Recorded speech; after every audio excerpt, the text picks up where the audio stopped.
quien tenga el poder del tiempo tiene el poder del cambio.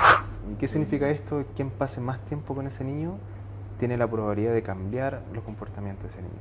Porque significa que el tiempo de calidad es la clave para poder ayudar al niño a modificar los comportamientos, por sobre todo comportamientos más adaptativos frente a los desafíos que está viviendo. Hola a todos y bienvenidos a este nuevo capítulo de Autismo Feliz, un espacio en donde vamos a conversar y tratar diferentes temáticas relacionadas a todos los cuidadores o familias de personas dentro del espectro autista. Soy Romina Chávez y hoy vamos a hablar acerca de una temática muy importante con respecto a los cuidadores y es el manejo del estrés precisamente en cuidadores dentro de personas con el espectro autista. Sabemos que el cuidar a una persona con TEA puede ser algo enriquecedor, pero también muy desafiante. Entonces, por eso hoy día hemos invitado a un experto en el área, Cristóbal, que es un psicólogo clínico con amplia experiencia en todo el trabajo con las familias y también con cuidadores dentro del espectro. Y la idea es que en conjunto podamos desarrollar diferentes estrategias, ideas para el autocuidado y también cómo puede servir una red de apoyo y cómo podemos, si no tenemos una red de apoyo, también ir formando una. ¿Ya? Así que bienvenido, Cristóbal, ¿cómo estás? Muchas gracias, Reina. Bien, ¿y tú? Gracias por la invitación. Muy bien, ¿no? Gracias a ti por estar aquí. Bueno, para comenzar nos gustaría que nos contaras un poquito acerca de tu experiencia también con el trabajo que has hecho con estas familias y que al mismo tiempo nos cuentes por qué tomaste la decisión de especializarte en esto. Perfecto. Bueno, contarte que llevo 3 años especializándome en psicología en infancia. Gran parte de mi motivación ha sido justamente por un contexto más asociado a la vulneración. Toda mi experiencia profesional estaba focalizada en eso. Entonces, desde el contexto proteccional he podido aprender de a poquito y especializar aún más con respecto a las condiciones de neurodesarrollo de los niños, por sobre todo el espectro autismo. Bueno, actualmente me encuentro trabajando en un programa judicial, como así también haciendo magíster y acá también trabajando en el centro cognitivo. Perfecto. Muchas gracias, Cristóbal. Bueno, me gustaría que comenzáramos esto un poquito hablando acerca del estrés, obviamente, pero el agotamiento cuando uno es cuidador, de repente tiene como dos aspectos a desarrollar o dos fuentes, que es la parte emocional y también la parte física. Entonces, me gustaría que nos comentaras un poquito acerca de eso, como qué es lo que tú crees que son como las principales fuentes de estrés que provocan esto en los cuidadores. Perfecto. Mira, generalmente cuando atiendo a las familias, que es como la misma pregunta que a veces nos traen en la consulta, siempre lo voy mirando de una parte ecológica, como parte individual, familiar y social. La parte individual tenemos que entender que el espectro autismo tiene dos elementos que ya hemos entendido, ¿cierto? Que es la parte de la comunicación, los desafíos que implican un niño y un adolescente, como así también los comportamientos más restringidos. Entonces, algo principal que sucede en los cuidadores y que he escuchado mucho es los desafíos que implica el cuidado y atención frente a estas necesidades que presentan los niños y adolescentes con espectro autismo. Entonces, ¿a qué nos referimos con esto? Generalmente visualizamos los comportamientos cuando hay desregulación emocionales, cuando hay conducta restringida, que al final llega a un punto donde los adultos, por sobre todo los papás, mamás, cuidadores, tienen que estar muy focalizados y muy pendientes de los comportamientos. Entonces esa atención acumulativa y bastante focalizado en el cuidado es uno de los estresores principales que va básicamente desgastando el proceso cotidiano de las interacciones con los niños. Otro elemento, si vamos sumando un poquito más arriba, es a nivel familiar. O sea, yo creo que el hecho de las condiciones de neurodesarrollo implica también un desafío familiar, es decir, coordinarse con la red de apoyo que tenga esa mamá, papá y adulto, como lo había mencionado. Generalmente también genera una gran complejidad. ¿En qué sentido? Porque generalmente los papás básicamente muchas veces no tienen mucho conocimiento de lo que es el espectro autismo, o a veces hay un vacío frente a ese conocimiento que evidentemente es como esperable. Entonces, cuando pasa eso, a veces se desarrollan ciertos patrones vinculares que son un desafío para ellos. ¿En qué sentido? Que al final llega un punto donde a veces hay respuestas que un papá espera de un niño y que al final no es. Entonces, eso implica también un desgaste al final, es decir, qué es lo que está pasando con mi hijo que yo no puedo entender. Entonces, cuando pasa eso, también hay un contexto familiar que se le dificulta como organizar un poco la experiencia de ese niño ni adolescente. Yo creo que algo bien importante, que es el tema de cómo regular a mi hijo en ese contexto, cómo regular a este niño que tiene este espectro autismo. Entonces, considerando este desafío que implica en todas las familias que nosotros conocemos, que a veces no somos todos expertos sobre qué es el TEA, genera esto, o sea, genera cómo yo puedo regular Entonces, hay muchas técnicas que a veces puede ser todo lo contrario, que te regula más, por ejemplo, el time out, que mejor dejarlo llorando solito hasta que se calme, o situaciones donde básicamente no perdemos el control y tendemos a tener una respuesta menos sensible a lo que esperamos. Entonces, al final, eso genera un mayor quiebre en la regulación. Y si nos vamos a otro nivel, que es lo social, y es lo que va de la mano que le había comentado, es el tema del vacío del conocimiento. O sea, eso es esperable que los padres, madres y cuidadores implique el hecho de que no haya un conocimiento. O sea, que ahí estamos hablando de una cultura que al final requiere mayor sensibilidad en las condiciones de neurodesarrollo que existen en los niños y adolescentes. Estamos hablando de los colegios, estamos hablando de los contextos sociales como los consultorios, los CEFAM, estamos hablando de quizás la junta de vecinos, estamos hablando de todo lo que tenga que ver un poco que abarca en el entorno del niño. Exacto. Entonces, de hecho hay muchos estudios científicos que señalan así, en la medida que a nivel social hay menor fuente de información asociada a la condición del neurodesarrollo, hay mayores probabilidades que las familias no logren comprender bien las necesidades de ese niño. Entonces, mayores probabilidades que exista un estrés y mayores probabilidades que existan mayores dificultades de saber qué hacer en ese momento. Y si no se me escapa otros estresores que también he identificado harto, es justamente el aislamiento social. A veces los adultos se sienten muy solos con toda esta situación. Por sobre todo cuando estamos hablando de familias que no tienen los recursos para poder básicamente conectarse con centros especializados, con profesionales especializados, en el sentido de que le ayudan a orientar y comprender realmente cómo son las necesidades del neurodesarrollo de los niños que están en el espectro autismo y cómo abordarlo. Entonces, cuando pasa eso y sumativo a todos los factores, evidentemente hay un mayor riesgo y alto estrés. Sí, no, mencionaste muchas cosas importantes. Primero, que es súper importante la psicoeducación, que sepamos qué es lo que mi hijo puede o no puede hacer y lo que está dentro o fuera del diagnóstico. Porque muchas veces ha pasado que o se van a los extremos los papás, o vulnero a mi hijo y todo lo justifico con su diagnóstico, no es que él no puede porque tiene TEA, o pasa lo otro de que no consideramos las necesidades o la condición de mi hijo y decimos, no, si él puede, y de repente a lo mejor hay en ese lugar o en ese espacio, en ese contexto, un estímulo muy estresor para mi hijo, o sea, que no va a tolerar en cuanto quizás a ruido, luminosidad, pero que no puede él controlar por su procesamiento, que es distinto. Entonces, están como estos dos extremos de papás de repente. Y la idea de todos estos cuidados parentales es que ellos también puedan ir psicoeducándose, saber lo que mi hijo puede, lo que mi hijo no puede. Y por otro lado está esto también que mencionaste del contexto familiar. O sea, no en todas las familias es mi único hijo. Entonces por ahí se empieza a dejar un poquito inconscientemente de lado a los otros hijos que no tienen diagnóstico y que en definitiva tarde o temprano te va a pasar la cuenta. Exacto, o sea, después tu hijo quizás va a necesitar un psicólogo porque lo dejaste mucho de lado, o quizás se va a portar mal para llamar tu atención. Entonces, todo eso te va generando poco a poco un estrés y también sumado a lo social. Claro, no voy a un cumpleaños, no voy a un baby shower porque mi hijo lo pasa mal, porque hay mucha gente, pero también tampoco lo trabajo con un especialista que me diga cómo ir haciendo el paso a paso. Quizás en el momento del cumpleaños feliz, que cantan, puedo pedirle que me retire a una sala con mi hijo porque a una pieza, a una habitación, para que no sienta tan fuerte, porque la gente grita el cumpleaños feliz en vez de cantarlo.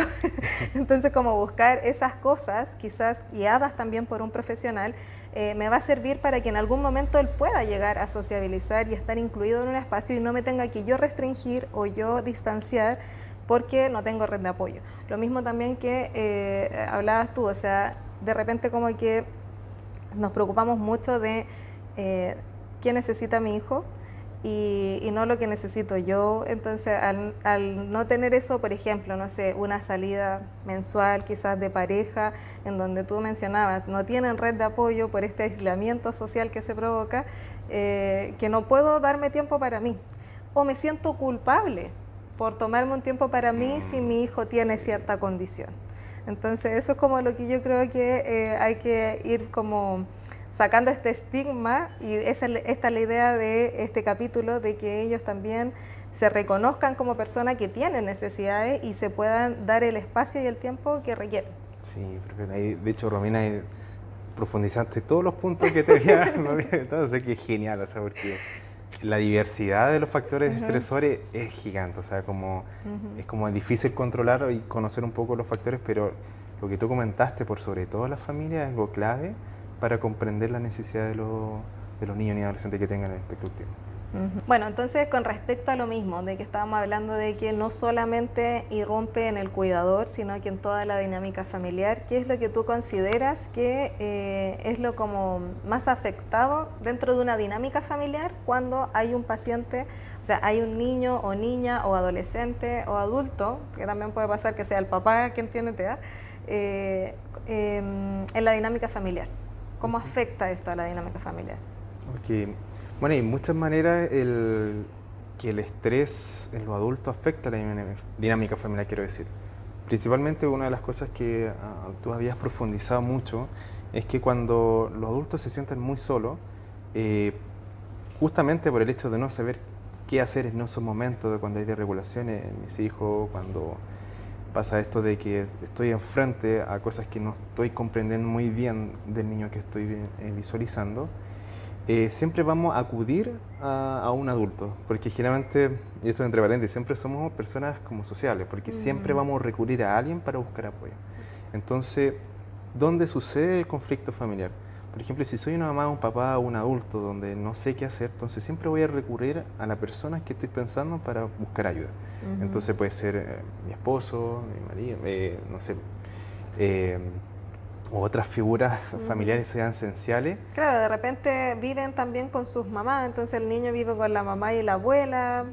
Como te decía, como una diversidad, y trato de organizar bien las dinámicas, pero generalmente lo que sucede es esto, o sea, ¿qué pasa cuando los papás están separados y la comunicación está quebrada? ¿Qué pasa? Que cuando le estoy hablando esto a un familiar para que me ayude, no comprende muy bien el mensaje que le estoy dando. Entonces, al final, lo que va sucediendo en la dinámica familiar es que se va generando una esfera donde realmente me estoy sintiendo solo y que a su vez también no estoy recibiendo apoyo de las otras personas. ¿Ya? Ojo, es importante señalar que esto no sucede en todas las familias, sino que en el contexto que puede suceder es que a veces nos sentimos solos por eso, porque al final alrededor donde tenemos toda nuestra red de apoyo, al parecer no son del todo un apoyo que necesitamos en su momento. Y es una generalidad también, porque por ahí puede ser que los papás no estén separados, que vivan juntos, pero que igual toda la carga se la lleve la mamá o toda la carga se la lleve el papá. O sea, por más que una persona esté ahí, no quiere decir que te esté dando apoyo. Sí, sí, justamente. Entonces, desde la parte psicológica, ¿qué sucede? Cuando una mamá y un papá están estresados, hay mayores probabilidades que se desencadene respuestas reactivas frente al estrés. ¿Qué significa esto? Que básicamente hay una mayor probabilidad de que existan discusiones, mayor probabilidad de que existan diferencias de opinión y una mayor probabilidad de que exista un contexto de conflicto familiar. Entonces, hay un estudio que me interesa mucho, que creo que lo hicieron acá en Chile, que justamente las familias, cuando hay indicadores de estrés, justamente el contexto de la crianza, uno de los factores predeterminantes cuando se aumenta ese estrés, que cuando ese adulto, o la mamá o el papá que está acompañado por el familiar que lo acompaña, básicamente es otro estresor más. ¿Entiendes? Es lo que habías comentado. O sea, puede ser el padre separado que se cuestione, o padres juntos que también se cuestionen, o que la mamá se lleve la carga por sí sola, el papá se lleve la carga, o otros cuidadores. Entonces, lo que es importante entender acá, que la dinámica familiar, cuando se empieza a hacer tensa, es cuando la acumulación de estrés en un cuidador se va aumentando. Y eso va generando mayores prevalencias de que existan mayores conflictos familiares. Claro, y ese mismo estrés acumulado de repente puede sacarse de forma explosiva. Ese es el problema, que puede haber quizás agresión, o que puede haber crisis de angustia, o que pueda desencadenar en definitiva algo peor por no tratarlo o mediarlo o no tomar medidas previamente. Porque claro, de repente también pasa que no sabemos distribuir las tareas. Entonces me siento capaz, puedo hacerlo, no me gusta como quizás mi pareja lo hace. Entonces todas esas cosas, al final la carga mental, la carga física, todo va a la misma persona. Entonces eso es como más complicado y claro, es claro por todo lo que nos comenta que es clave poder tener un autocuidado para un cuidador de una persona con TEA. Entonces, ¿qué estrategias tú podrías darles como para que ellos pudieran aplicar en el día a día a una persona que nos esté escuchando para poder tener un autocuidado? Bueno, hay muchas estrategias, pero es importante entender primero cómo funciona el estrés en los adultos. O sea, por sobre todo en todo el desarrollo humano. Generalmente, primero es comprender que el estrés es un elemento o es una función que nosotros tenemos como evolución, como humanos, para poder estar alerta a cualquier estímulo o situación que nos van pasando en la vida cotidiana. Por ejemplo, si queremos cruzar, tenemos que estar bajo estrés normal para poder estar pendientes si viene un auto, si cuando nos den verde para cruzar. Entonces, ese es un estrés como normal. Entonces, cuando empieza a ser un estrés donde nos está afectando es cuando va aumentando la escala de que es negativo, que es un estrés que nos está generando un impacto. Entonces, hay un estudio, de hecho, que hizo en Colombia en 2023 que señalan que el estrés cuando es negativo o tóxico es porque se va acumulando en el tiempo. Generalmente, cuando me refiero a acumulando, es que cuando los adultos van dejando o van obviando, evitando estas situaciones que le van pasando en el día a día. Por ejemplo, estrés en el trabajo, estrés familiar, situaciones conflictivas en la casa, desafíos, que es lo que implica la crianza, tanto con mi hijo que tenga espectro autismo, como así también otro hijo que pueda tener. Y por sobre todo, que es lo más importante, la historia que hay detrás. Entonces, con la historia que hay detrás se refiere que también ese adulto tiene una historia. También ese adulto le pasa algo cuando ve a un niño, una niña o adolescente llorar. Entonces, es una dimensionalidad enorme para poder organizar un poco qué es lo que le está pasando a ese adulto. Entonces, cuando comprendemos ese punto de vista, lo que le está pasando a ese adulto, es ahí donde entendemos cuál es la estrategia que mejor le puede funcionar a la persona que estamos viendo. Por ejemplo, siempre las intervenciones psicológicas las vamos a ir visualizando de esta manera, porque principalmente tenemos que conocer esta historia, tenemos que conocer esta realidad del adulto. Entonces, la primera capa, que yo creo que lo han escuchado en toda parte, es el autocuidado de forma propia, es decir, de la autonomía del propio adulto. Es decir, tener tiempo para sí mismo, tener un tiempo de calidad, tener hábitos para poder mejorar ciertas rutinas, por ejemplo, la calidad del sueño, el hábito de la alimenticia, el ejercicio físico, o espacio también de autocuidado que se refiere como tener tiempo para mí. Por ejemplo, ir a comprar o hacer cosas, ver una película. Son cosas que al final... son pequeñas pero que te sanan. Que son claves, justamente. Y que claro, también pueden partir de menos a más. No quiere decir que de un momento a otro, de un día a otro, vas a hacer todo lo que no hiciste durante mucho tiempo, sino que quizás empezar quizás con media hora, ya sea de sueño, de gimnasio, de lo que sea, y ir aumentando en medida de lo que se pueda también, pues. Exacto. Entonces, como tú lo dijiste, en la medida que se va sumando estos hábitos o esta estrategia, claro, se espera que vaya bajando de a poco el estrés en los adultos. Y por sobre todo también que es un elemento principal, que son los ejercicios de respiración, también que es un elemento que la evidencia también ha demostrado muy efectiva para bajar los niveles de estrés en los adultos. Ahora, ¿qué pasa si esto no nos funciona? ¿Qué pasa de que si nos está escuchando una mamá, un papá y dice, oye, pero Cristóbal, no tengo tiempo, o sea, no tengo tiempo para estas cosas, yo tengo que trabajar, después de trabajar tengo que hacer las cosas para el otro día, entonces no tengo tiempo para esas cosas, ¿qué hago? Lo primero que yo le diría, entonces, bajar un capita más abajo, que significa es reconocer la ayuda, o sea, reconocer que necesito ayuda. Entonces, ahí eso estamos que te hablando... decía yo de que yo puedo, lo otro lo harían mal, quizás yo lo conozco, yo puedo hacerlo, y no dar espacio a que se conecte con otra persona también. Exacto. Entonces, como tú lo dijiste, ese nivel es súper esencial porque es la etapa donde ya empezamos a entender que sí hay necesidades que al parecer estas estrategias superficiales que acabamos de llenar no les puede resultar del todo adecuado. Entonces acá estamos hablando ya de aspectos más emocionales, aspectos más profundos, que algo nos está sucediendo en ese momento a nivel emocional, en sentido con mi hijo, conmigo mismo. Entonces tenemos que pensar que el adulto tiene una cantidad de factores estresores que a veces, como te decía, es como difícil de mencionar en una palabra. Entonces, entender eso, ya podemos empezar con la otra patita, que es validar las emociones. O sea, es importante que un espacio psicológico lo valide Y eso es clave. Entonces, el hecho de que los padres y madres o cuidadores se puedan sentir escuchados es el ejercicio básico de la validación emocional. Entonces, ¿qué significa esto? O sea, no necesariamente se refiere que aunque el papá o la mamá diga, ¿sabes que me siento así?, a otra persona, sino que él se sienta escuchado, que es muy diferente que te sientas oído. Que te puedan ver, que te puedan oír sin sentirse juzgado. Entonces, esa palabra que al final es lo que conlleva bajar los niveles de ansiedad, de estrés, decir, te parece ser que no lo estoy haciendo tan mal. Porque al final la culpa que llevan o los sentimientos de angustia que generan todas las historias que han llevado con la crianza, con las situaciones que pasan en su familia, es un costo adicional. Así que, claro, es como la carga de repente cuando han visto errores en su crianza, yo no quiero cometer estos errores con mi hijo, yo quiero tener tiempo, yo quiero hacer esto, yo quiero hacer lo otro, pero así como inconscientemente se van sobrecargando y no se dan cuenta que, o sea, mientras ellos lo hagan mejor, lo mejor de lo que puedan, que entreguen lo mejor de lo que puedan, pero sin esclavizarse, porque también pasa que se olvidan de sí mismos, tratando de ver qué es lo que quieren los demás, priorizando lo que quieren los demás, y esta sobrecarga, como decías tú, es como una olla a presión. Exacto, le dijiste perfecto.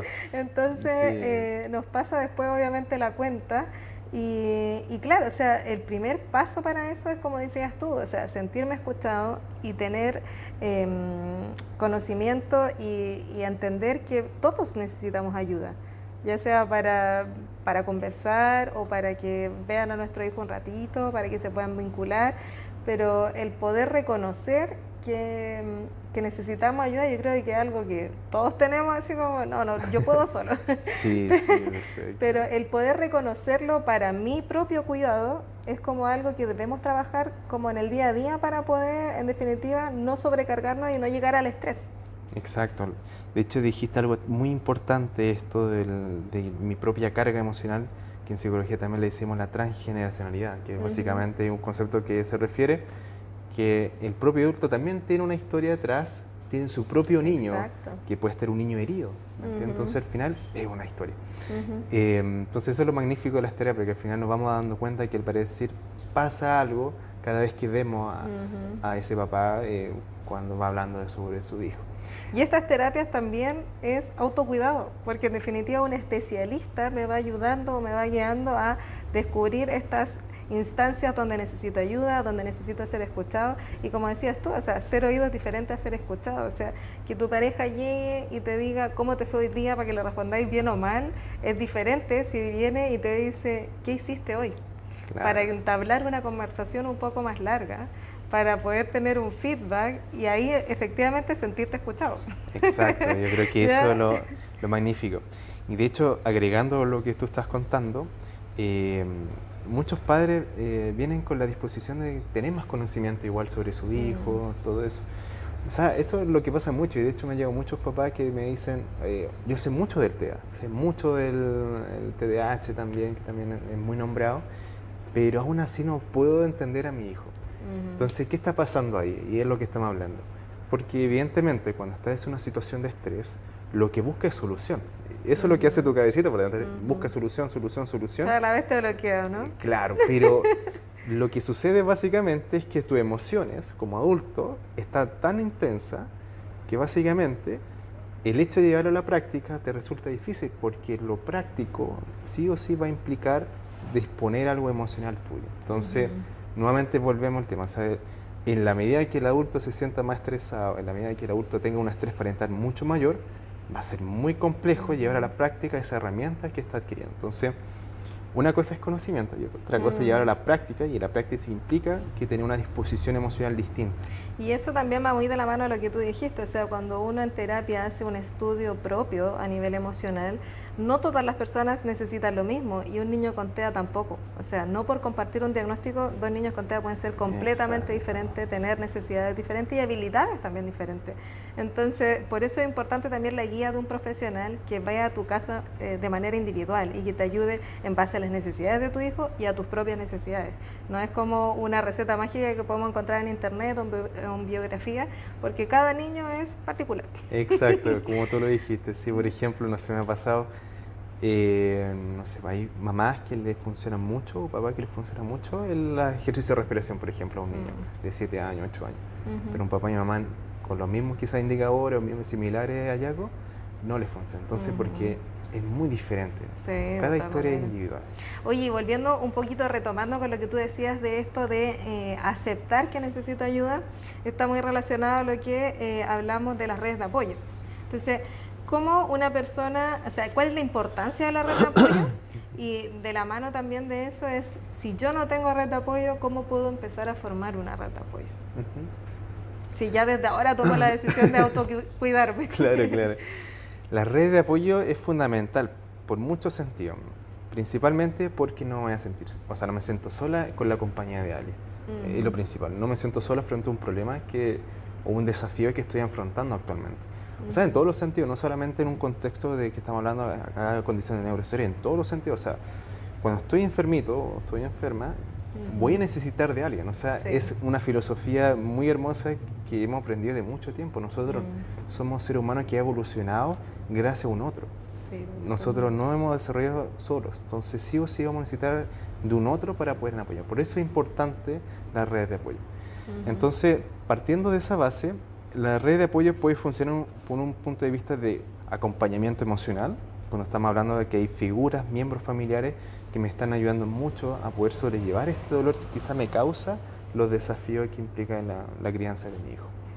Por otro lado, algo importante también es cuando no tengo tiempo o no tengo estos espacios para poder ser accesible a las prestaciones que requiere mi hijo, por ejemplo, el tema escolar, el tema de salud. Entonces, esta red de apoyo funciona para acompañar, pero también para básicamente de ayudar al adulto a poder ser gestionado ciertos elementos. Y otro elemento importante es que es la crianza. De hecho, hay muchos estudios que también señalan que la crianza generalmente siempre es en comunidad. O sea, la crianza no solamente también es con los padres, sino también los niños se van desarrollando con otro adulto y eso es esencial. Entonces, por eso es tan fundamental hablar de redes de apoyo, porque es un factor protector para el desarrollo de un grupo familiar, por sobre todo cuando estamos hablando de un niño o un adolescente con condiciones de neurodesarrollo. Ahora, ¿qué pasa cuando una mamá y un papá o un adulto no tienen redes de apoyo? Entonces, acá estamos hablando de que no estamos solos. Hay un grupo de muchos profesionales que están atrás apoyando a los grupos familiares. Entonces, ¿cómo lo podemos identificar esto? Hay muchas redes que están asociadas, por ejemplo, a voluntariados, que son organizaciones sin fines de lucro que permiten el apoyo a la familia con la psicoeducación, talleres de participación activa, y esto lo pueden encontrar en las juntas de vecinos, que generalmente siempre lo van ofreciendo. Algo importante que son los CEFAM, son los centros de salud familiar, que también integran talleres de psicoeducación o talleres de participación de los adultos, que es muy importante. Entonces, ¿por qué estoy nombrando esto? Porque al final son las instancias importantes donde uno va construyendo las redes de apoyo. Entonces, nuevamente la pregunta, ¿qué pasa si no tengo red de apoyo? Es cuando tengo que participar de esta instancia para poder construir alianzas, construir relaciones con otras personas. Entonces, si me preguntaran los papás, ya Cristóbal, entiendo todo lo que me estás diciendo, pero ¿qué sucede si no tengo tiempo para eso? Entonces, acá es la clave que es importante. O sea, estos centros o estos espacios de ayuda que básicamente las familias a veces dan, no necesariamente es la presencialidad que requieren, sino es que es también la conectividad con esa comunidad. ¿Entiendes? La conexión no solamente tiene que ver con lo presencial, sino también con lo remoto, con el interés de poder estar en llamadas telefónicas y en algún momento va a tener que construir esta alianza. Entonces, la filosofía de todas las cosas que les estoy comentando es justamente la actitud de buscar estos espacios para construir relaciones de apoyo, justamente en esta instancia. Pensando, o sea, es tomar decisiones, así como dijimos, necesito ayuda, también ahora necesito informarme, necesito capacitarme.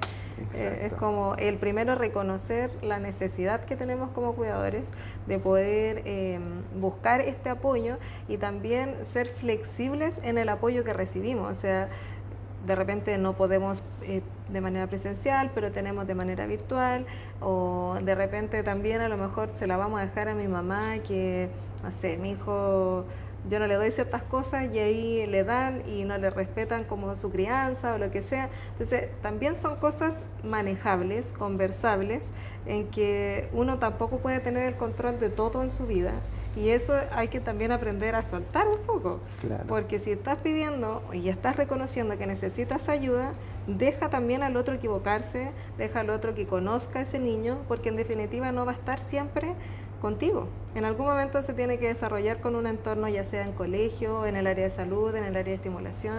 Entonces, si no lo soltamos con nuestros cercanos, con nuestra red de apoyo, que pueden ser nuestros papás, nuestra pareja, no vamos a lograrlo, que él también se desarrolle con otras personas. Exacto. De hecho, algo que se me olvidó, y tú lo dijiste súper bien, es el colegio. O sea, yo considero que cuando una familia no tiene redes de apoyo, es el colegio la red principal que uno puede construir alianza. Por sobre todo con los profesionales, si estamos hablando en un contexto del programa de integración escolar, que es del PIE, los profesionales deben tener el deber de orientar a la familia a poder lograr construir redes de apoyo. O sea, acá, como tú dijiste, depende mucho de las decisiones de la familia. O sea, si yo me quedo con la idea y los pensamientos de que estoy solo, pero me voy a quedar solo y básicamente no hay nadie que me pueda ayudar. Y no hago nada. Exacto, entonces me voy a quedar con esa creencia, me voy a quedar con ese pensamiento y lo más probable es que mayor mi estrés va a ser. Pero si comprendo esto y ayudando con este podcast que estamos hablando de ser consciente de que sí necesito ayuda, que sí necesito apoyo y que no está mal pedir ayuda, entonces estamos hablando de que, claro, hay una inmensidad de muchas redes que nos pueden ayudar. Y por sobre todo, como les decía, es el colegio esencial. O sea, después del colegio estamos hablando de estas redes que le había comentado. Y en cuanto a los servicios o recursos que estos papás puedan buscar a nivel profesional para poder sentir este apoyo emocional, ¿qué es lo que tú sugieres? Bueno, yo sugiero principalmente el centro cognitivo. Yo creo que el centro principal donde básicamente tenemos equipos especializados para poder abordar estas necesidades. Bueno, a nivel psicológico, donde lo que más puedo hablar, el abordaje clínico que se realiza con la familia es súper potente, porque al final, primero siempre partimos de la base de evaluar antes de cualquier intervención. Evidentemente en la práctica siempre estamos interviniendo, pero siempre la primera etapa es la evaluación. Se preguntarán por qué la evaluación, porque es ahí donde lo que estamos hablando, identificar cuál es el nivel de estrés que está viviendo ese adulto y cómo ese estrés está influyendo en el estado emocional de ese niño. Bueno, siempre voy a decir esto, pero hay muchas investigaciones que dan cuenta de que a mayor nivel de estrés aumentan los indicadores o se exageran los indicadores de las condiciones de desarrollo. ¿Qué quiere decir con esto? Si yo soy mamá y un papá más estresado, lo más probable es que mi hijo o mi hija tenga mayores posibilidades que se desregule más fácil, que uno de los principales indicadores de las condiciones de desarrollo. Otra situación, si estoy muy estresado y no hago nada, de hecho estoy más reactivo al estrés de mi hijo, lo más probable es que mi hijo tenga mayores dificultades para relacionarse con los demás, tenga mayores probabilidades que sea más impulsivo en los contextos sociales. Entonces al final hay una relación, o sea, hay algo hermoso que siempre me gusta de la psicología en la infancia, que es cuando tú estás viendo a un niño, estás viendo dos personas. Y te preguntarás por qué, porque estás viendo al papá o la mamá igual. Entonces, eso es lo importante, que al final el centro cognitivo aborda eso, que siempre vamos a estar trabajando con el adulto. En conjunto. Entonces, esta primera etapa de evaluación constituye eso, constituye conocer al adulto y conocer el niño o niña que ingresa a nuestro centro. Ahí después de eso se construye un plan de trabajo, y en ese plan de trabajo reflejamos principalmente las necesidades que identificamos. Y acá lo hermoso es que se co-construye el objetivo, que es lo más lindo, que al final le vamos proponiendo al adulto si este objetivo responde a las necesidades que él está viendo o ella está viendo, como así también con el niño. Si estamos hablando de un adolescente, es algo que le refleja, que le gustaría ir trabajando. Entonces siempre yo digo que en estos espacios, que el espacio cognitivo es un trabajo en equipo. No es que yo como profesional sé más que la familia, de hecho todo lo contrario, son las familias que saben más de su hijo, pero la idea es que el trabajo de equipo podamos comprender mucho más la necesidad. Y también comprenderlo en todos los contextos, o sea, si tenemos que reunirnos con el colegio, con el equipo PIE, con su profesora jefe, porque en definitiva el niño no se comporta en todos los lugares de la misma manera. En su casa se va a comportar de una forma porque es su zona de confort, donde está con sus figuras de apego. Acá en una intervención quizás 1 a 1 es muy diferente a un contexto escolar donde está con 30 niños más. Entonces la visión que pueda tener el psicólogo quizás que lo ve en el colegio, que el que lo ve de manera particular, es diferente también, porque es otro lugar donde se desenvuelve el niño. Y lo otro importante es que de repente, por ejemplo, pasa esto de que lo trae la abuelita a las terapias o o en definitiva no lo trae a las terapias, pero está en casa con él, vive con él, y por ahí los abuelitos siempre regalonean. Entonces también es importante, por ejemplo, trabajar con esas personas que son parte de la familia, de su núcleo, porque viven con él. Y por esto mismo que te decía, de repente no respetan las crianzas, cuando no está la mamá lo dejan hacer lo que quiera. Entonces como que esa es la metodología como idónea de trabajar, en donde incluimos al colegio, a la mamá, a la abuelita o a todos los contextos en donde se desarrolla el niño. Sí, súper lindo. De hecho, con lo que me habías contado, igual me acordé de una frase que lo dijo Felipe Galacanier, que decía, quien tenga el poder del tiempo tiene el poder del cambio. ¿Y qué significa esto? Quien pase más tiempo con ese niño tiene la probabilidad de cambiar los comportamientos de ese niño. Porque significa que el tiempo de calidad es la clave para poder ayudar al niño a modificar los comportamientos, por sobre todo comportamientos más adaptativos frente a los desafíos que está viviendo. Claro, y bueno, también pasa mucho que de repente con esto del estrés parental o de el estrés de los cuidadores en sí, nos descuidamos tanto que, por ejemplo, nuestro hijo llora y nosotros nos ponemos a llorar, o nuestro hijo le pasa cualquier cosa o hace cualquier cosa y nos ponemos a llorar porque no sabemos qué hacer, como que ya estamos tan en una situación de que he probado de todo pero no sé qué hacer, y muchas veces eso requiere quizás solamente un lineamiento, un apoyo de qué hacer, cuándo hacerlo, mediante un profesional que conozca obviamente el caso, que conozca los contextos en que se desarrolla tu hijo, y poder mediar eso, porque esto mismo que tú mencionabas del tiempo de calidad, o sea, estar con tu hijo no es estar tú con un celular, él con otro al lado, ¿ya? Porque sí, eso no es entregar tiempo de calidad. Entonces, de repente pasa que también, no sé, en el mismo TEA pasa que hay niños no verbales y tú le preguntas, ya, pero ¿en qué momento tú hablas con tu hijo? Y te dicen, no, es que mi hijo no habla. Pero tú tienes las rutinas, no sé, de cuando lo bañas para decirle, mira, ahora te estoy jabonando, te voy a echar el champú, o te voy a después poner los calcetines, el calzoncillo, el pantalón. O sea, tú puedes ir relatando todo el día o todas las rutinas del niño y estar en comunicación con él, aunque él no te responda, porque él está absorbiendo lo que tú le estás diciendo, está comprendiendo. Entonces, como esas cosas quizás tan pequeñitas, las mamás no saben, porque ellos dicen, si no habla, no le hablo. Claro, entonces todas esas conexiones de repente están como muy mecánicamente haciendo que los bañan en silencio, que los visten en silencio, y no aprovechan esas instancias de conexión. De hecho, o sea, sí, impresionante, pero la personalidad de un individuo, de una persona, se forma en los primeros 3 años.